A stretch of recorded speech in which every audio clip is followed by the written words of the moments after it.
اللهم صل وسلم وبارك على محمد وعلى آل محمد.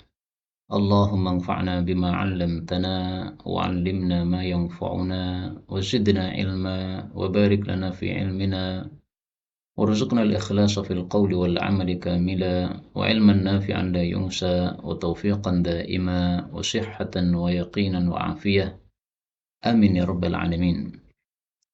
Alhamdulillah kaum muslimin rahimani wa rahimakumullah, peserta kajian kitab Al-Arba'un Al-Kasbiyah.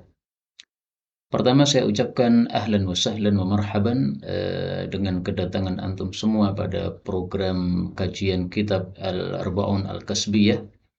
Sebagaimana diwasiatkan oleh Rasulullah sallallahu alaihi wasallam, apabila datang para tullabul ilm, maka Rasul sallallahu alaihi wasallam bersabda, farahibu bihim, atau kama qala sallallahu alaihi wasallam, maka sambutlah mereka, wa'allimuhum, dan sampaikanlah ilmu kepada mereka. Kaum muslimin rahimani wa rahimakumullah, sebagaimana pada kajian-kajian yang lalu kita akan mempelajari hadis-hadis Nabi sallallahu alaihi wasallam. Kita batasi 40 hadis supaya kita ada semangat untuk mengkhatamkan kitab-kitab hadis yang ada di sekitar kita. Karena biasanya kalau kitab yang tebal itu semangat kurang banyak, sehingga kita pilihkan memang kitab-kitab yang sedikit isi hadisnya. Kemudian tidak lupa saya sampaikan apa yang disampaikan oleh para ulama rahimahumullahu ta'ala, dan ini kita dapatkan dalam kitab misalnya Ta'limul Muta'allim Tariqat At-Ta'allum karya Az-Zarnuji. Para ulama mengatakan la yunalul ilmu illa bil adab. Ilmu tidak didapatkan kecuali dengan adab. Nah, maka marilah kita beradab di dalam mendengarkan dan mempelajari sabda-sabda Nabi sallallahu alaihi wasallam ini. Karena model kajian kita adalah ta'lim an bu'ad, kajian dengan jarak jauh. Nah, sehingga memungkinkan kita untuk melakukan apapun yang kita inginkan ketika kita mendengarkan dan mempelajari hadis-hadis Nabi sallallahu alaihi wasallam ini. Maka perlu adanya adab di dalam kita mempelajari sabda-sabda Nabi ini, supaya Allah Subhanahu wa taala memberikan kita pemahaman yang lebih sempurna. Dan itulah makna penjelasan para ulama, la yuhsalul ilm illa bil adab. Tidaklah ilmu didapatkan kecuali dengan adab. Maka mari kita beradab terhadap ilmu, terutama kepada sabda-sabda Rasulullah sallallahu alaihi wa alihi wasallam. Kaum muslimin rahimani wa rahimakumullah, kitab ini diberi judul Al-Arba'un Al-Kasbiyah, 40 hadis tentang kasab. Kasab itu artinya adalah usaha. Dan ini sudah masuk dalam bahasa sebagian orang Indonesia. Mungkin yang saya tahu adalah saudara-saudara kita dari Madura, mereka menyebut usaha dengan istilah kasab. Ini asalnya dari bahasa Arab. Dan kitab ini Al-Arba'un Al-Kasbiyah sebelumnya sudah saya tulis dengan judul lain, yaitu Al-Arba'un Al-Buyu'iyah. Kenapa saya ubah menjadi Al-Arba'un Al-Kasbiyah? Pertama, karena Al-Arba'un Al-Buyu'iyah, saya mendapatkan satu penjelasan dari para ulama bahwa ya nisbat seperti ini, ya nisbat di akhir ini tidak boleh dicantumkan pada kalimat yang berbentuk jamak. Al-buyu' ini jamak. Maka kalau mau kita buat Al-Arba'un Al-Buyu'iyah, ini harus diganti menjadi Al-Arba'un Al-Bay'iyah. Al-Buyu' diganti Al-Bay'. Ya.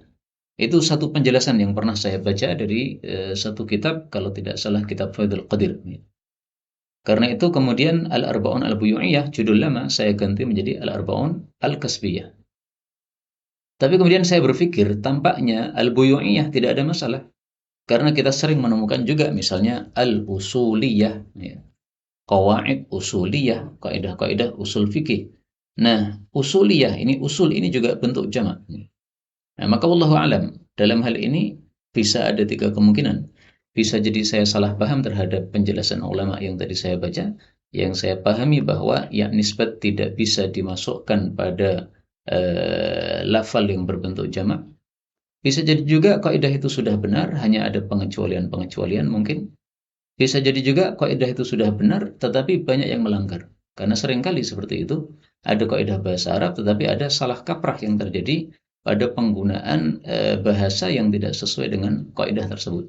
Wallahu a'lam bishawab, ini mana yang benar dari tiga kemungkinan ini. Tapi untuk menghindari kemungkinan salah, maka saya pun mengganti dengan Al-Arba'un Al-Kasbiyah.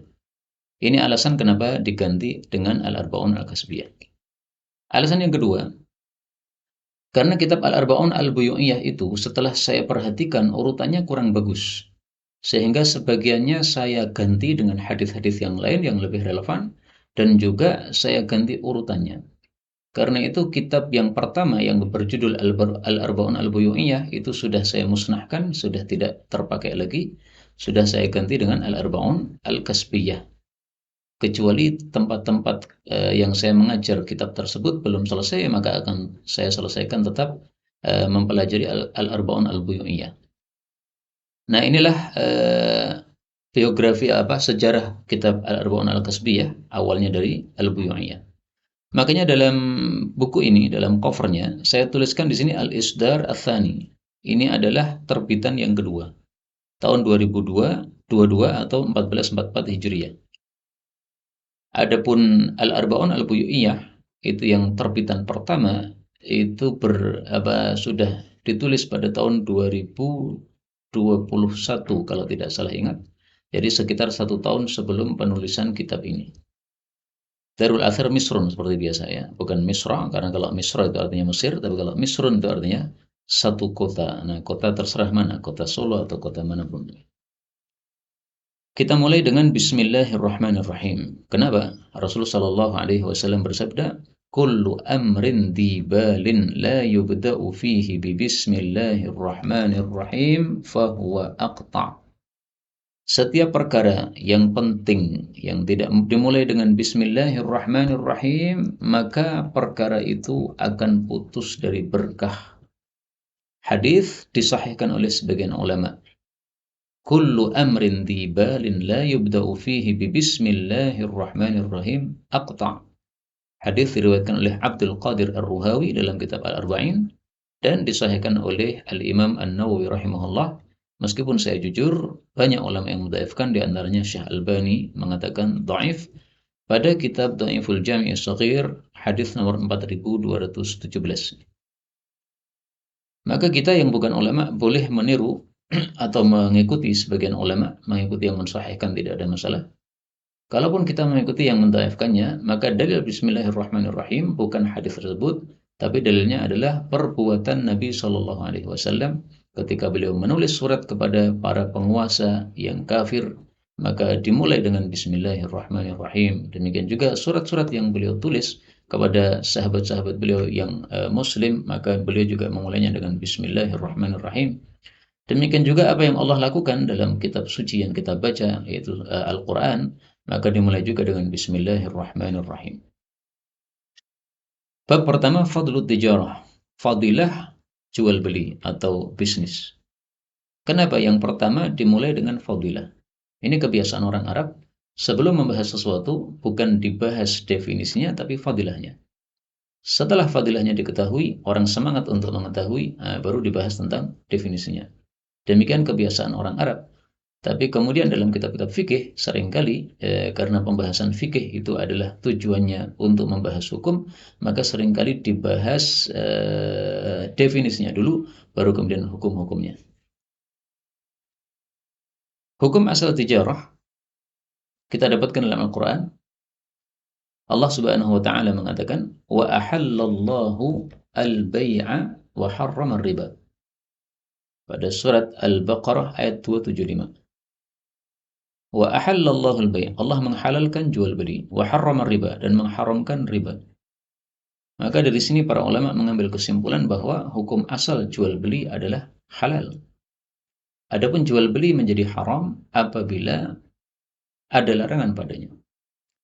Dan inilah pendapat yang dipilih oleh mazhab Hambali, demikian juga mazhab Maliki.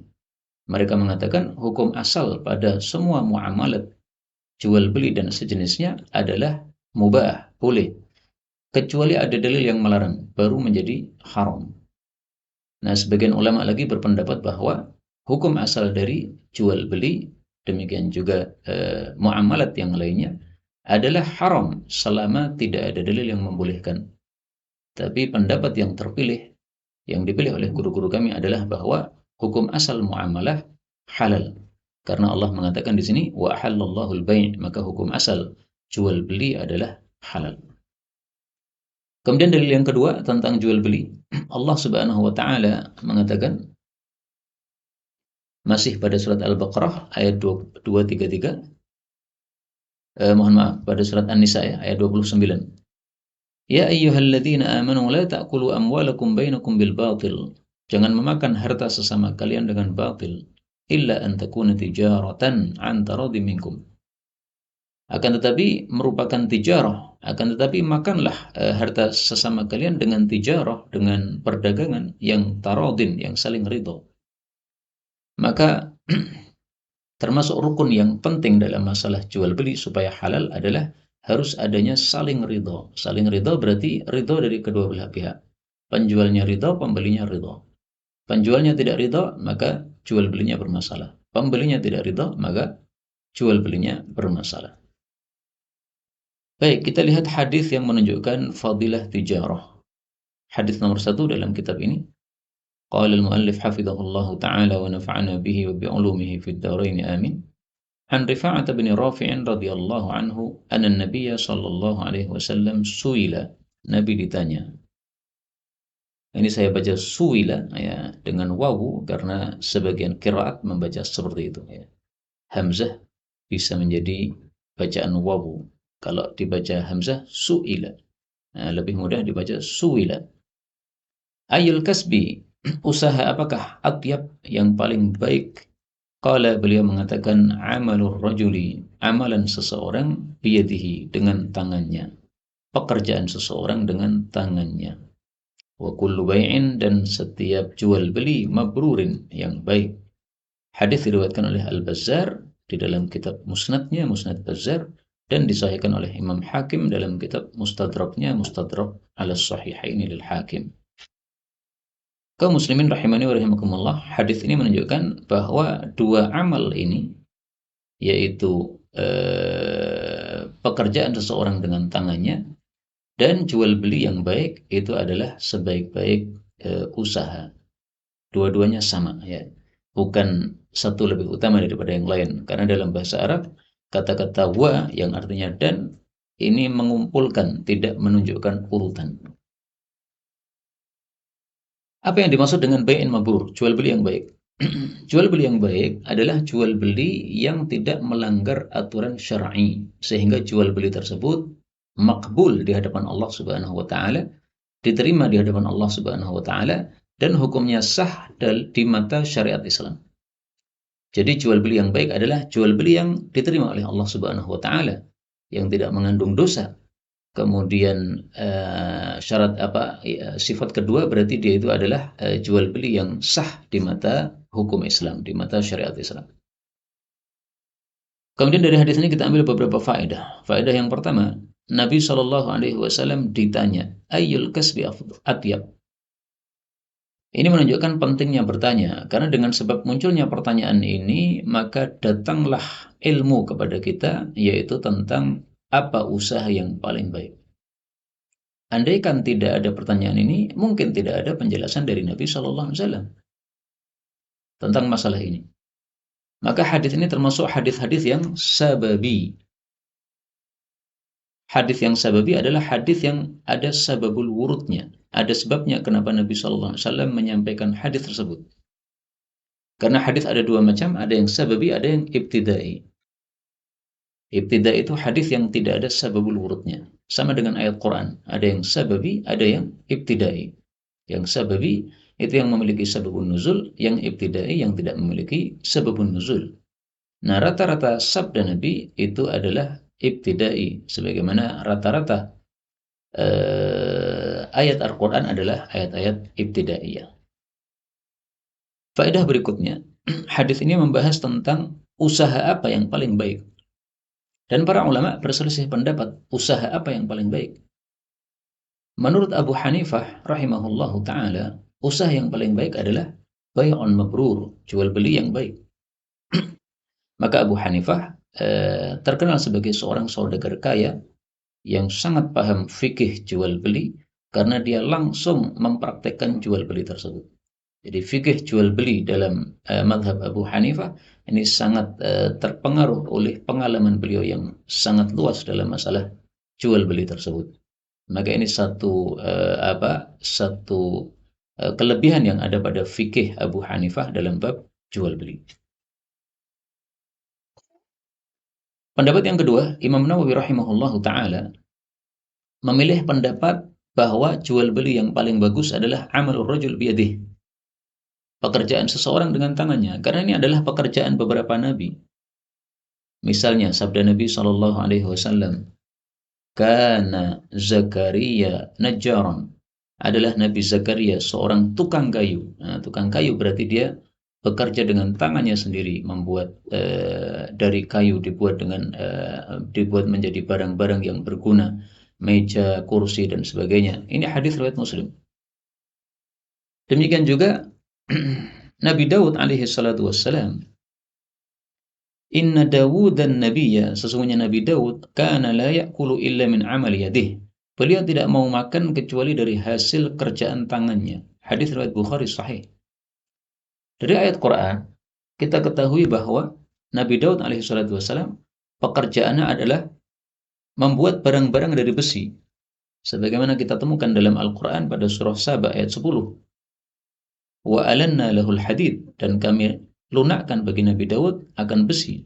Ani'mal sabighatin, buatlah sabighat. Sabighat itu adalah baju-baju besi. Wa qaddir fis sardi wa'malu salihah inni bima ta'maluna basir. Demikian juga membuat pedang, membuat perisai dan sebagainya yang semuanya terbuat dari besi. Dan sudah saya sampaikan dulu di kajian-kajian sebelumnya bahwa ada cerita Nabi Daud alaihissalatu wassalam bertanya kepada malaikat, "Apa kekurangan saya?" Maka malaikat mengatakan, "Kamu sudah baik, sempurna, kecuali satu, kamu makan dari kerajaanmu." Karena Nabi Daud sebagai nabi juga sebagai raja. Maka sejak saat itu Nabi Daud alaihissalatu wassalam minta kepada Allah supaya dikasih pekerjaan sehingga dia makan dari hasil kerjanya. Nah, itulah dikabulkan oleh Allah, akhirnya dia memiliki kepiawaian dalam membuat baju besi dan sebagainya. Pendapat yang ketiga, Imam Mawardi rahimahullah berpendapat bahwa kasab yang paling bagus adalah sebagai petani. Kenapa? Kata beliau, karena petani itu sangat tampak tawakalnya kepada Allah Subhanahu wa taala. Dia tanamkan benih, kemudian tinggalkan pasrahkan sama Allah Subhanahu wa taala. Dia yakin bahwasanya benih ini hanya usaha saja dari dia, sementara hasilnya yang bisa menumbuhkan adalah Allah Subhanahu wa taala. Apakah nanti akan menghasilkan panen ataukah tidak, karena kadang-kadang ada hama dan sebagainya. Maka para petani mereka bertanam dan mereka berdoa kepada Allah Subhanahu wa taala supaya tanamannya disukseskan oleh Allah Subhanahu wa taala. Ini pilihan Imam Mawardi. Ada 3 pendapat berarti ya. Abu Hanifah, Nawawi, Mawardi. Satu lagi pendapat Ibnul Qayyim, dan ini pendapat yang saya pilih. Ibnul Qayyim mengatakan kasab yang paling utama adalah kasab yang diberikan kepada Nabi Muhammad sallallahu alaihi wasallam. Kasab apa itu? Rasul sallallahu alaihi wasallam bersabda, "Wa ju'ila rizqi," dan dijadikanlah rizki saya tahta dhilli rumhi, di bawah naungan tombak saya.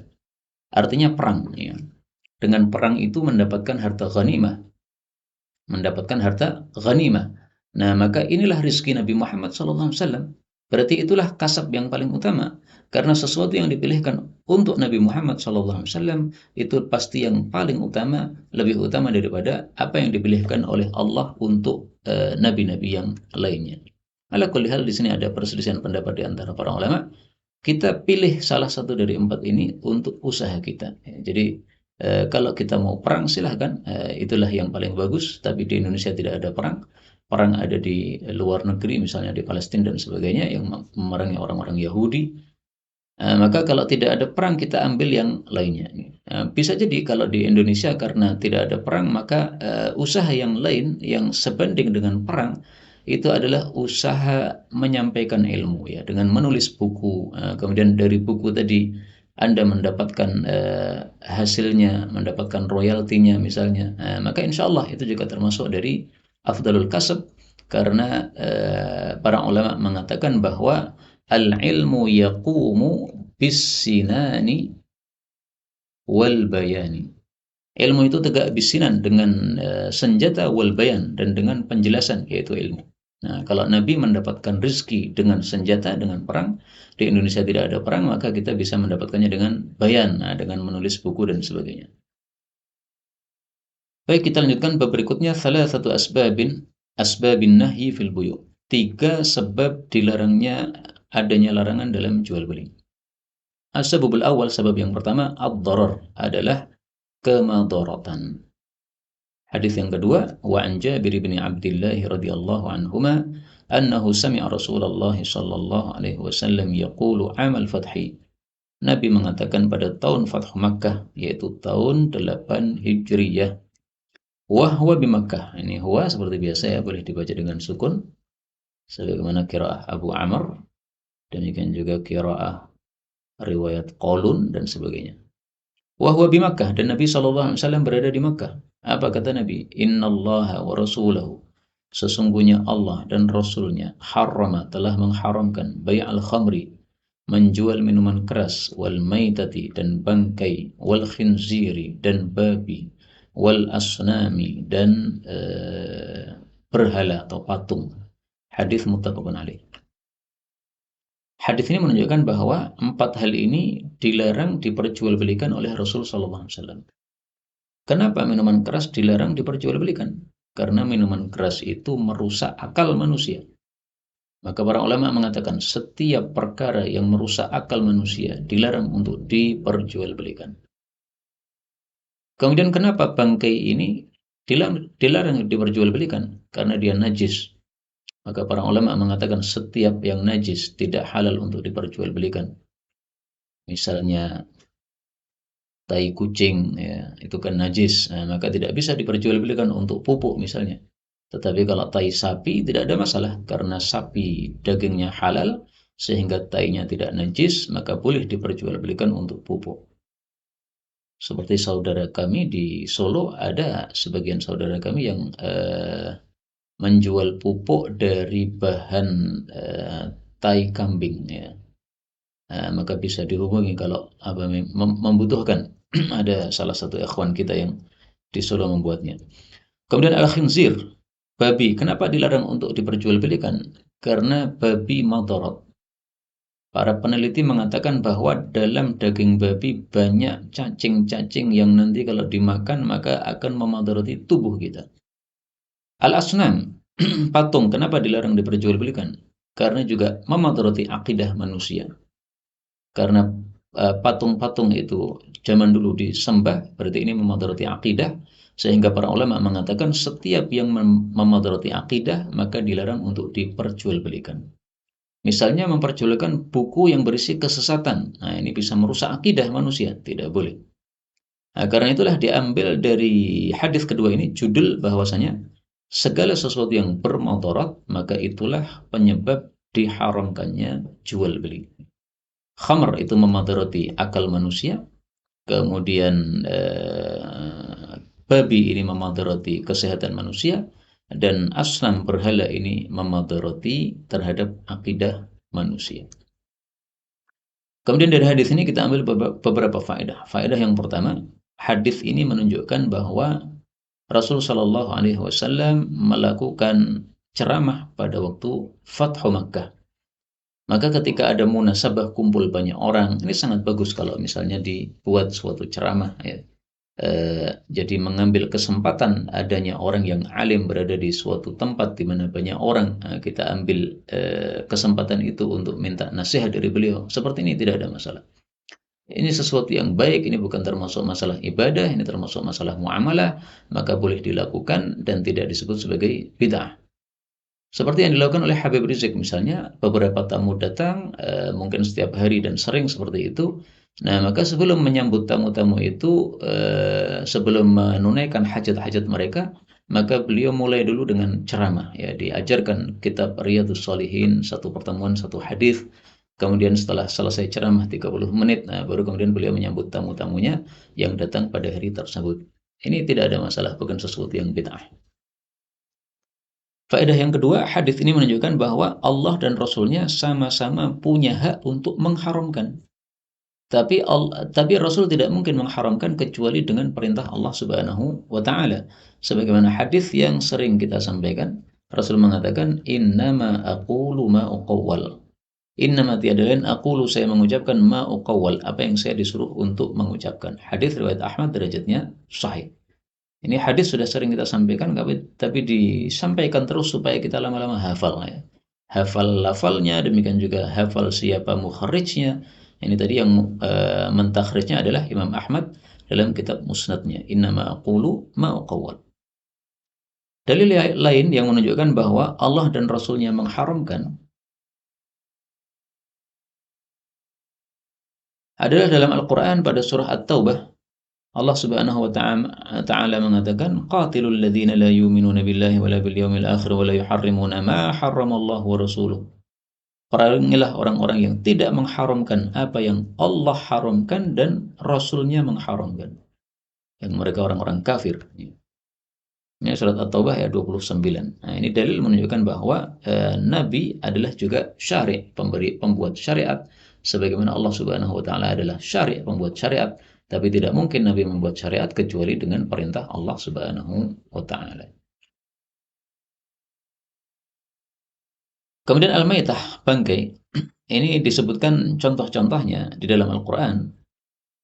Yang kesimpulannya bangkai adalah hewan yang mati tanpa ada usaha sembelihan dari kita. Ada usaha kita menyembelihnya. Itu adalah definisi bangkai.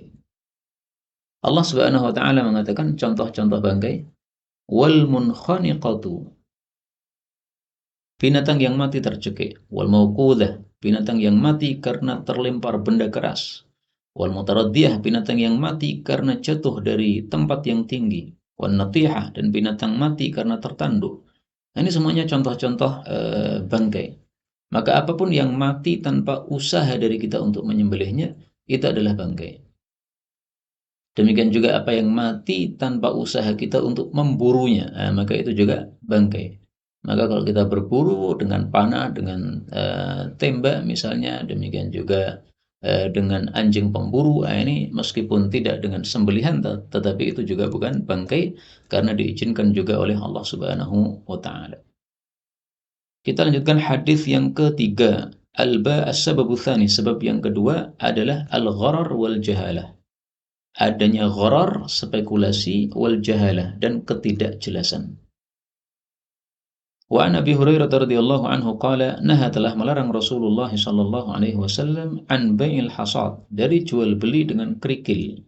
Wa an bai'il gharar, dan dari jual beli secara gharar atau spekulasi. Hadis riwayat Muslim. Jadi salah satu dari sebab larangan dalam jual beli adalah adanya spekulasi, yaitu tidak jelasnya untung atau rugi. Misalnya adalah bai'ul hasad, jual beli dengan kerikil. Dan jual beli dengan kerikil ini contohnya bisa tak terbatas ya. Yang penting ada spekulasi dengan kerikil yang dilempar. Misalnya zaman dulu orang-orang menjual tanah dengan cara melempar kerikil. Tanah disepakati harga berapa. Nah, kemudian setelah dibayarkan, maka kemudian orang yang membeli disuruh melempar kerikil. Sampai mana dia bisa melempar, sampai disitulah tanah yang dia beli. Sehingga tidak jelas apakah tanahnya luas. Kalau tanahnya luas berarti dia untung, karena uang yang dibayarkan tadi lebih sedikit. Kalau tanahnya sempit berarti dia rugi, karena uang yang dibayarkan tadi tidak senilai dengan tanah tersebut. Atau misalnya dalam contoh lain disebutkan oleh para ulama, kalau saya sudah lemparkan kerikil ini berarti sudah sah jual belinya. Sehingga seorang pembeli kadang-kadang dirugikan ya. Karena dia ketika mengambil barang, dia belum selesai memeriksanya, tiba-tiba si penjual sudah melempar kerikilnya. Berarti barang yang dia pegang tadi sudah harus dia beli, meskipun belum selesai dia memeriksanya. Di sini berarti terjadi spekulasi. Kalau ternyata barangnya bagus, mahal, maka dia mendapatkan untung. Kalau barangnya tidak bagus, berarti dia mendapatkan rugi. Itulah yang disebut sebagai spekulasi. Nah, spekulasi dengan jahalah itu sebenarnya mirip ya, karena jahalah itu ketidakjelasan pada barang itu menyebabkan spekulasi. Baju ditaruh dalam plastik, kemudian tidak boleh dibuka, tidak boleh diperiksa, sehingga ada kemungkinan untung, ada kemungkinan rugi, ya harganya ditetapkan di muka, ini adalah harga 100.000 misalnya. Tapi bahannya apa kita nggak boleh tahu, pokoknya cuma melihat dari luar saja. Nah, begitu kita buka, kemudian kita pegang, ternyata bahannya kain yang sangat murahan. Ini merugikan. Nah, seperti ini gharar tidak diperbolehkan. Kemudian yang keempat, wa an Jabirin radhiyallahu ibni Abdullah radhiyallahu anhu qala nahana telah melarang kami Rasulullah sallallahu alaihi wasallam an bai'i fadlil ma, dari menjual sisa air. Rawahu Muslim, diriwayatkan Muslim. Wa zada fi riwayah, dan Imam Muslim menambahkan dalam riwayat yang lain, wa an bai'i, dan dari menjual dirabil jamal, maninya pejantan. Dirab itu arti asalnya sebenarnya bukan mani, tetapi pengkawinan, ya, pengkawinan dari al-jamal, unta jantan. Kaum muslimin rahimani wa rahimakumullah, yang berkaitan dengan bab adalah pada kalimat ini, dirabil jamal. Jadi saya punya unta betina, kemudian saya ingin unta betina saya ini bunting. Nah, maka saya bayar kepada teman saya yang punya unta jantan untuk dia kawinkan unta jantannya kepada unta betina saya. Nah, ini termasuk gharar, spekulasi. Kenapa? Karena jahalah, karena tidak jelas apakah nanti akan menghasilkan ataukah tidak. Sudah dikawinkan antara jantan dengan betina, tapi bisa jadi nggak hamil, nggak bunting. Bisa jadi juga bunting tapi hasilnya cacat. Bisa jadi juga bunting tetapi lahir misalnya 2 ekor unta kembar, ya, jantan. Maka kadang untung kadang rugi. Inilah yang disebut sebagai bai'ul gharar, dilarang oleh Rasul Shallallahu Alaihi Wasallam. Dalam hal ini para ulama berbeda pendapat, memang apakah boleh ataukah tidak dirabul jamal ini. Sebagian ulama ada yang membolehkan, tapi pendapat ini jelas lemah. Kenapa? Karena dilarang oleh Nabi Shallallahu Alaihi Wasallam. Sesuatu yang dilarang oleh Nabi, mestinya kita juga melarangnya, tidak membolehkannya. Nah, supaya boleh bagaimana? Ada dua jawaban. Jawaban yang pertama, saya dengar dari guru kami, Ustaz Mu'in rahimahullah ta'ala. Beliau mengatakan, supaya dirabil jamal ini halal, maka caranya adalah yang mengkawinkan unta jantan tadi merawat betul-betul unta betina tersebut sampai terlahirnya janin dari unta betina tadi. Nah, maka dia tidak hanya mengkawinkan saja, tapi juga merawat selama kehamilannya sampai betul-betul menghasilkan anak yang diharapkan dari perkawinan tersebut. Nah, baru itu halal. Dan tampaknya itu susah untuk dilakukan. Jawaban yang kedua, para ulama sebagiannya mengatakan at-takrimatu jaizah.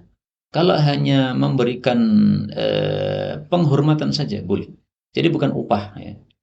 Kalau upah tidak boleh.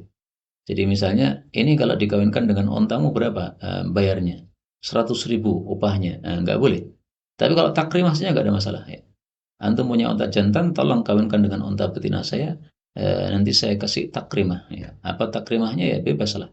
Misalnya dikasih roti 1 bungkus, atau dikasih apalah, kalau orang Jawa misalnya gulo teh. Gitu. Jadi bukan suatu jual beli, hanya merupakan takrimah saja. Dia sudah sukarela meminjamkan unta jantan dia kepada saya, maka saya pun juga berbuat baik kepada dia dengan memberikan sesuatu, itu namanya takrimah, ya, berbeda dengan jual beli. Adapun yang ini, bai' fadlil ma, menjual sisa air, itu maksudnya adalah misalnya kita punya sumur, kemudian sumur kita itu airnya tersisa, kita sudah menggunakannya dan masih ada sisanya.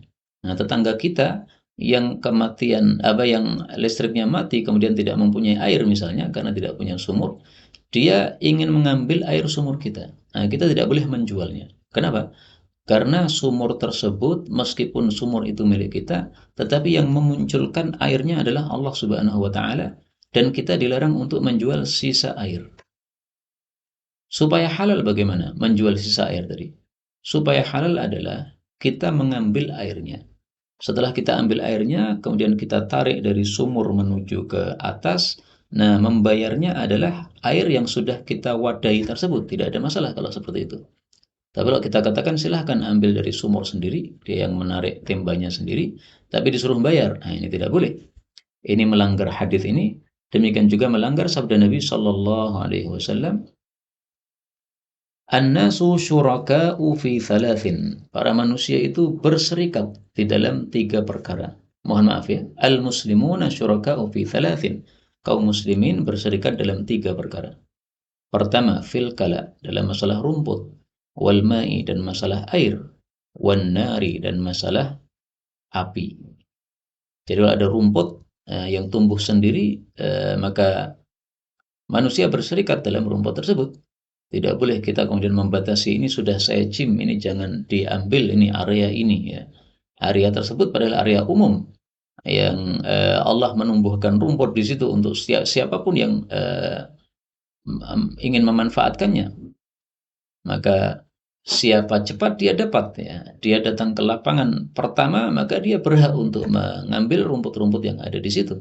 Sementara orang yang kedua tidak boleh mengatakan ini kemarin sudah saya pakai, maka tidak boleh memakainya kecuali dengan izin saya. Tidak bisa. Ini semuanya disuruh berserikat oleh Allah Subhanahu wa taala antar kaum muslimin. Nah, demikian juga air tadi ya. Tapi kalau air sudah kita wadai dalam satu wadah, maka boleh kita untuk menjualnya. Sama dengan kayu bakar. Kayu bakar yang berserakan di mana-mana, di hutan misalnya, tidak boleh kita akui itu milik kita. Siapa yang mengambil dari area ini maka harus bayar. Tidak boleh. An-nasu syuraka. Tetapi ketika kayu bakar itu sudah kita kumpulkan, kemudian kita ikat, nah, kemudian kita bawa ke pasar, maka boleh kita jual. Nah, para ulama menyamakan hukum menjual air yang sudah kita wadahi tadi dengan kayu bakar yang sudah kita ikat, kemudian kita kumpulkan. Wallahu a'lam bishawab. Kita lanjutkan hadis yang kelima. Wa an Ibnu Umar radhiyallahu anhu. Ini mestinya anhuma ya, salah. Karena Umar sahabat Nabi, Ibnu Umar juga sahabat Nabi. Nah, dua-duanya didoakan. Anna Rasulullah sallallahu alaihi wasallam naha melarang an bai'i habalil habalah, dari menjual janinnya unta bunting. Hadis muttafaqun alaih wal lafdhu lil Bukhari, dan lafal ini milik Imam Bukhari. Kaum muslimin rahimani wa rahimakumullah. Habalul habalah ini termasuk juga jual beli gharar karena spekulasi tidak jelas, jahalah yang tidak jelas. Apakah janinnya tadi cacat ataukah tidak? Apakah janinnya itu jantan ataukah betina? Meskipun mungkin sudah di USG misalnya, tetapi kan tidak memastikan. Karena seringkali orang melakukan USG kemudian meyakini bayinya laki-laki, sudah menyiapkan baju bayi laki-laki, ternyata yang keluar bayi perempuan. Maka ini termasuk satu jahalah, ketidakjelasan yang menyebabkan dia disebut sebagai jual beli yang gharar atau spekulasi tadi. Kemudian habalul habalah ini ada beberapa tafsiran. Tafsiran yang paling mudah dan paling terkenal adalah habali, kandungan atau janin, al-habalah dari unta bunting. Jadi saya punya unta bunting. Tidak dibeli oleh orang unta tersebut, tapi yang dibeli adalah janinnya yang akan lahir. Ini berapa harganya? Janinnya ini 5 juta. Nah, dibayar 5 juta. Begitu janinnya lahir ternyata cacat, berarti dia rugi. Atau begitu janinnya lahir, ternyata yang lahir 2 pejantan. Nah, berarti saya yang menyesal. Karena saya hanya mendapatkan 5 juta, mestinya mendapatkan 10 juta misalnya. Itulah yang disebut sebagai gharar. Ini makna yang pertama. Makna yang kedua, habal adalah janin, al-habalah dari janin. Berarti janinnya janin. Saya punya unta bunting. Kemudian janinnya ini nanti akan lahir, kemudian setelah dia lahir, dia akan bunting juga. Nah, yang dibeli itu adalah janinnya janin. Berarti yang akan dibeli adalah cucunya unta bunting. Ya. Habalil habalah berarti apa? Menjual cucunya unta bunting. Nah, ini jahalahnya lebih ngeri lagi, ya, lebih jelas lagi jahalahnya sehingga tidak boleh. Tafsiran yang ketiga, habalil habalah ini tidak berkaitan dengan barang yang diperjualbelikan, tetapi berkaitan dengan pembayarannya. Saya membeli mobil misalnya. Kapan membayar mobil ini? Saya katakan sampai habalil habalah. Sampai unta bunting saya ini melahirkan janin, baru saya bayar. Ini nggak jelas. Apakah betul jadi melahirkan atau tidak? Kalau ternyata keguguran, nggak jadi melahirkan gimana? Nah, maka jadi pembayarannya jadi tertunda, menunggu dia hamil lagi, berarti masih lama lagi. Atau tadi habalil habalah adalah cucunya onta yang bunting, berarti membayarnya juga tidak jelas, lebih tidak jelas lagi kapannya. Nah, berarti di sini ada 4 tafsirannya. Habalil habalah yang pertama adalah janinnya unta bunting, yang kedua adalah habalil habalah, janinnya janin, itulah yang dijual. Kemudian makna 3 dan 4 yaitu habalil habalah, melunasinya atau membayarnya adalah menunggu sampai janinnya unta bunting itu dilahirkan atau janinnya janin itu dilahirkan. Semuanya adalah haram.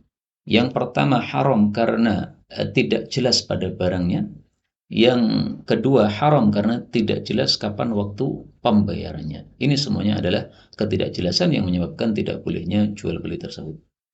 Masih tersisa satu lagi sebab keharaman jual beli, yaitu adalah riba. Dan riba ini akan kita bahas pada pertemuan yang akan datang insyaallah ta'ala.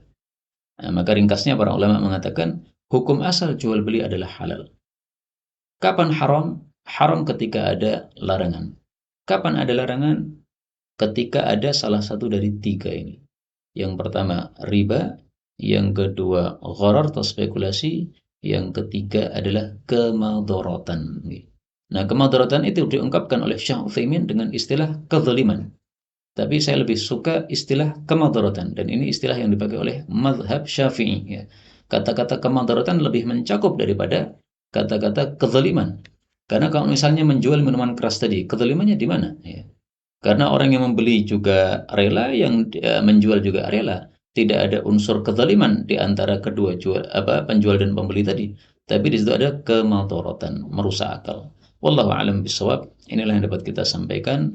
Benarnya dari Allah Ta'ala. Kalaupun ada salahnya, fa astaghfirullahal azim li wa lakum. Walhamdulillahi rabbil alamin.